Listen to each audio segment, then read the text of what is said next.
আসসালামু আলাইকুম, সবাই কেমন আছেন? আশা করি ভালো আছেন, আমরাও ভালো আছি। আজকে আমি নিয়ে আসলাম এই গরমে মুখরোচক আম ভর্তা। গরমের মধ্যে একটু টক জাতীয় খাবার খেলে কিন্তু খুবই বেশি ভালো লাগে। আর যদি সেটা হয় কাঁচা আমের ভর্তা, তাও আবার গাছের টাটকা আমের ভর্তা। তো আপনাদের ভাইয়া যে কিশোরগঞ্জ থেকে আম এনেছে, মঞ্জু ভাইদের বাসার গাছের আম। এই আম দেখে আর লোভ সামলাতে পারলাম না, ভাবলাম যে টাটকা টাটকা আমি একটু ভর্তা করি। আর বাড়ির সবাই ভর্তা খাওয়ার জন্য অধিক আগ্রহে বসে আছে। তো আমার আম কাটা শেষ, আমগুলি আমি ভালো করে ছিলে নিয়েছি। তো এই আম ছিলা হলে আম ধুয়ে কেটে নিব। কেটে আমি এই যে আমি পাটা এখানে রেখেছি, পাটার মধ্যে ছেঁচে আজকে আমি ভর্তা বানাবো। সবসময় আমি ছোট ছোট পাতলা পাতলা করে ভর্তা বানাই, তো আজকে ভাবলাম যে আমি একটু পাটায় ছেঁচে নিই। তা আম কেটে ধুয়ে আমি এই যে ছেঁচা শুরু করে দিয়েছি। আমটা এভাবে একটু থেতলে নিলে, একটু ছেঁচে থেতলে নিলে আমটা খেতে বেশি ভালো লাগে এই ভর্তাটা। আর আমাদের বাসায় সবাই টক খাওয়ার পাগল। আমি বেশি একটা টক খেতে পারি না, আমি বানাই, আমার বানাতে ভালো লাগে, বাট খাই কম, খেতে ভালো লাগে না আমার। সবাইকে বানিয়ে কিছু করে খাওয়াতে পারলে এটা ভালো লাগে। যে আমি হয়েছে কি, যে একটা জিনিস তৈরি করলাম, এটা মানে আমার খেতে ভালো লাগে না বেশি, কিন্তু অন্যকে খাওয়াতে ভালো লাগে। মানে কেউ খেয়ে তৃপ্তি পেলে সেটাই আমার ভালো লাগে। আমার নিজের খাওয়ার চাইতে, নিজের খেয়ে শান্তির চাইতেও মানে বাড়ির সবাই খেয়ে যদি শান্তি পায়, তৃপ্তি পায়, তাহলে ওইটাই আমার বেশি ভালো লাগে। তো এই যে আমি আমগুলি সব ছেঁচে নিয়েছি সুন্দর করে। আমি এরপরে কাঁচামরিচ বেটে নিব।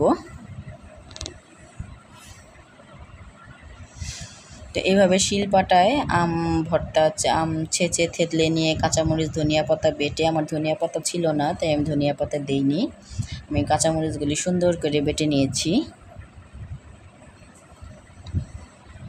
তো গাছের একদম ফ্রেশ ফ্রেশ টাটকা আম তো মানে, আর আমের মানে কাঁচা আমের এত সুন্দর ঘ্রাণ, আর আমগুলা এত পরিমাণ টক ছিল, যে প্রচুর টক আচারের জন্য এই আমগুলো একদম পারফেক্ট।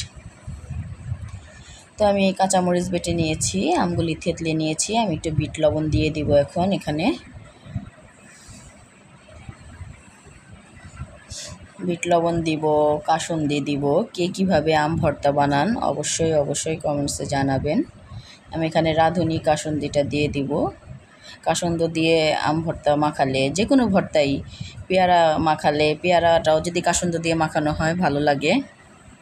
আমরা মাখালে মানে টক জাতীয় ফলগুলি এভাবে কাসুন্দি দিয়ে মাখিয়ে খেলে খুব বেশি মজা লাগে। আমি একটু লবণ দিয়ে দিব আর হালকা একটু চিনি দিব, যেহেতু আম প্রচুর পরিমাণে টক।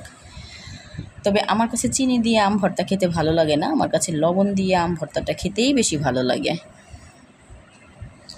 তো ফুপু যেহেতু টক বেশি খেতে পারে না, উনি চিনি দিয়ে খায়, আর ভাবলাম যে প্রচুর পরিমাণ টক, তাই একটু চিনি দিয়েই ভালো লাগবে। এই তো আমার আম ভর্তা বানানো হয়ে গেছে। আম ভর্তাটা দেখতে যেমন সুন্দর হয়েছে, খেতেও খুব ইয়াম্মি হয়েছে। ভর্তাটা খুবই সুন্দর হয়েছে দেখতে। এই যে আমের মানে কাসুন্দি দিয়েছি, তো আমের একদম জুসি একটা ভর্তা হয়ে গেছে।